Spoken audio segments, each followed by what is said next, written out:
There is, of course, another way that we can de-escalate in a sense, and that's with new surgical techniques. And Jared, I know this is something that you're familiar with. What are some of the surgical options, or let's say perioperative options in patients with locally advanced disease?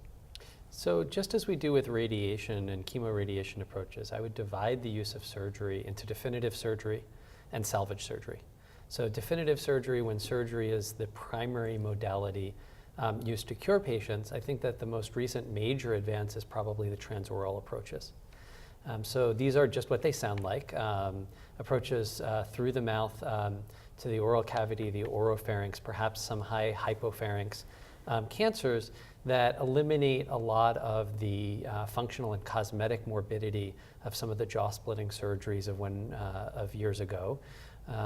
With dramatically less blood loss, on par with perhaps a blood draw, and without a cosmetic defect other than what's done in the lymph node dissection.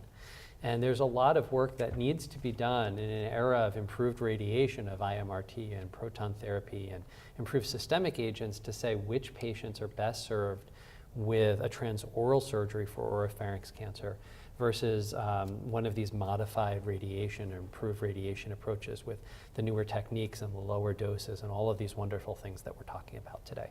But certainly, I think it sometimes falls out of the conversation, and there are dramatic advances and trials ongoing addressing how to integrate these newer surgeries with some of our newer agents.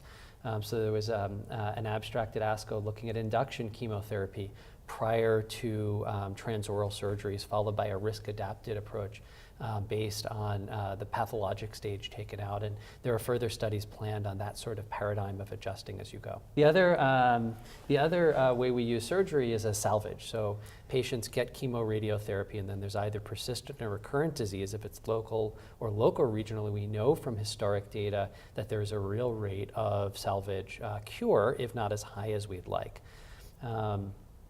It's very situation dependent, but I think when there's true clear recurrent disease, most of us in the very generic situation are quoting cure rates around 20%, which we're then adjusting based on the exact situation, but which is to say real but much lower than we'd like them to be.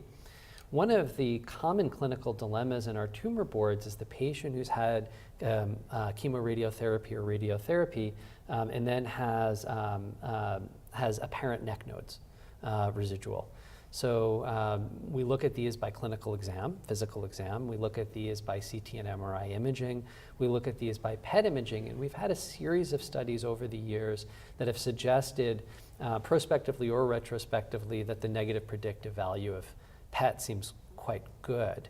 We had another one of these recently at ASCO that again replicated the finding of the excellent negative predictive value of PET, but I also found interesting, it looked at the false, it compared the false positive rates and true positive rates of suspicion of nodes based on a comprehensive assessment with physical exam, CT, MRI, PET, versus PET alone. And when you looked at the comprehensive examination, the false positives were more than 3 to 1 on the true positives. And you're all smiling and laughing a little bit, but the PET, which was the better arm they were advocating for, actually didn't do so well either. It was still, if I remember right, roughly double 2 to 1 on false positives compared to true positives. So where I think this comes back to what we should do in the real world is that not every suspicion of residual neck disease should be jumped on for a surgical dissection. That sometimes the approach of very careful observation and watchful waiting, and that doesn't mean doing nothing, it means bringing the patient back for a physical exam, then bring them back for another imaging exam, very often can prove fruit. And I think, I can certainly say from my practice that almost every time that I've watched a patient carefully, I can't recall having regretted doing it, and many cases where I'm quite grateful to have spared that patient the surgery. And just to put that in perspective, the patients with N2B and N3 disease always used to go for a neck dissection, right? Yep. So a few false positives is still way better than those 85% of neck dissections that we looked at that had no tumor in them. Could I go back to what you were saying in the beginning about how do we do the best decision making for taking a person to chemoradiation or transoral surgery. Yeah. And I think comparative studies will ultimately be needed. But I wanted to highlight what the criteria were in the recently completed ECOG trial, which was E3311. This is a trial for HPV positive patients, and they had to meet certain eligibility criteria to look as if they'd be somebody who'd be likely to be able to get negative margins from the transoral resection. And then we were hoping not to have a lot of people need to go on to chemoradiation because of that whole concern about functional outcome with trimodality therapy. So with requirement for only using transoral surgery for T1 or T2, well lateralized cancers, the surgeon declaring that up front they thought they had at least a 70% chance of getting negative margins, and excluding matted nodes. So not finally parsing from the CAT scan, oh, we think we see a few threads of cancer coming out of the node, but truly matted nodes. We were able to keep the proportion of patients who needed to go to chemoradiation under 30%.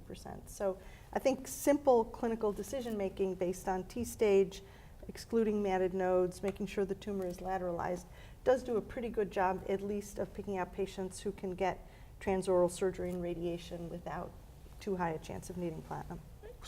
So clearly we're seeing surgery become less morbid in some patients with transoral approaches. I think the negative predictive value of PET scan after definitive therapy now is really becoming something that we've accepted as very high, and we can be reassured by a negative PET scan.